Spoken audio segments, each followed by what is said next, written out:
Donc bonjour à toutes et tous. J'ai envie aujourd'hui de vous parler d'un matériau en particulier qui me passionne beaucoup, c'est le béton.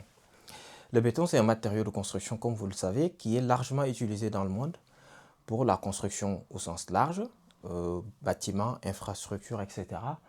Et donc il est intéressant de comprendre de quoi il est constitué. Et pour la petite anecdote, vous ne le savez peut-être pas, mais le béton, c'est le matériau au sens large le plus utilisé au monde après l'eau. Essayons de comprendre de quoi il est constitué. Il est constitué de ciment, d'eau, de sable, de gravillon et d'adjuvants, avec les proportions qui sont indiquées. Donc environ 15% de ciment, environ 7% d'eau, 25% à peu près de sable, 50% de gravillon et moins de 5% d'adjuvants. Le ciment et l'eau vont constituer, après réaction d'hydratation, donc quand on les mélange, le ciment, on dit que le ciment va s'hydrater, et cette réaction d'hydratation va donner un ingrédient capital qu'on nomme CSH, donc silicate de calcium hydraté, qui représente entre guillemets la colle. Donc c'est ce qui agrège tout. Ensuite, il y a le sable et les gravillons qui, eux, vont constituer ce qu'on appelle le squelette granulaire. C'est ce qui va donner la structure. Et donc, si je prends une métaphore d'un corps humain, le ciment et l'eau vont représenter les muscles lorsque le ciment s'hydrate. Le sable et les gravillons vont représenter le squelette du corps humain. Donc, ce qui donne la structure.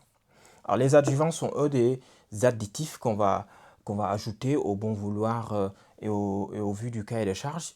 Donc, ils sont destinés à atteindre ou à satisfaire certaines propriétés spécifiques. Par exemple, si on veut qu'un béton ait une teneur en air plus importante, ou lorsqu'on veut qu'un béton soit un peu plus fluide, ou lorsqu'on veut qu'un béton soit hydrofuge, donc qu'il puisse être imperméable à l'eau.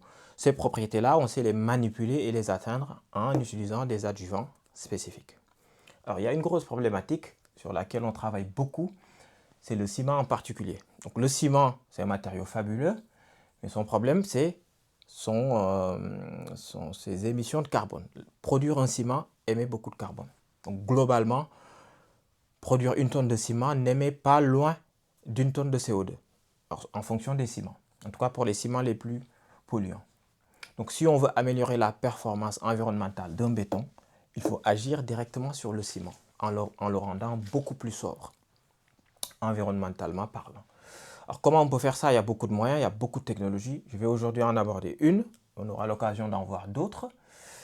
Une des solutions, c'est d'utiliser ce qu'on appelle des additions minérales. Donc, les additions minérales, l'idée de base est simple, c'est de se dire, au lieu de mettre du ciment uniquement, on va enlever une partie du ciment et on va le remplacer par ces produits-là qu'on appelle additions minérales. Donc ces additions, il y en a de différentes natures.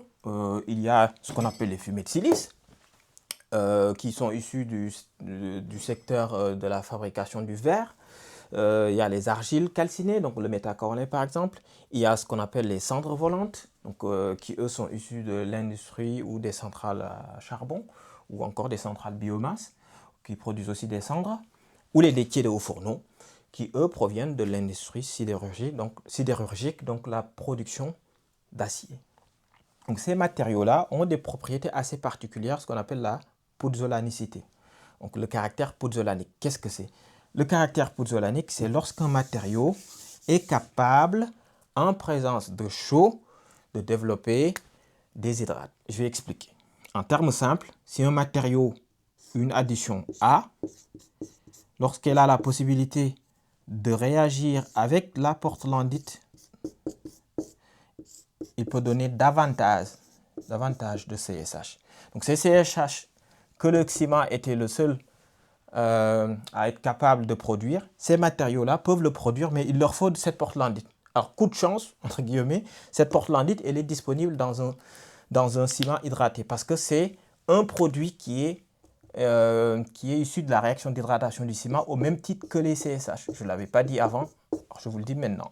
Donc, ce sont ces deux produits qui sont essentiellement, alors il y en a plein d'autres, je simplifie les choses, mais celui-là en particulier, donc c'est du CaOH2, il peut réagir, donc le CaOH2 qui est déjà présent dans le ciment hydraté, peut réagir avec ces additions minérales pour donner davantage de CSH, donc davantage de résistance, davantage de propriétés intéressantes qui vont avoir un impact certain sur la durabilité ou sur d'autres aspects. Donc voilà ce que je voulais expliquer aujourd'hui. Je reviendrai dans d'autres vidéos sur d'autres technologies et puis dire comment on arrive à faire cette manipulation, entre guillemets, cette magie. Merci.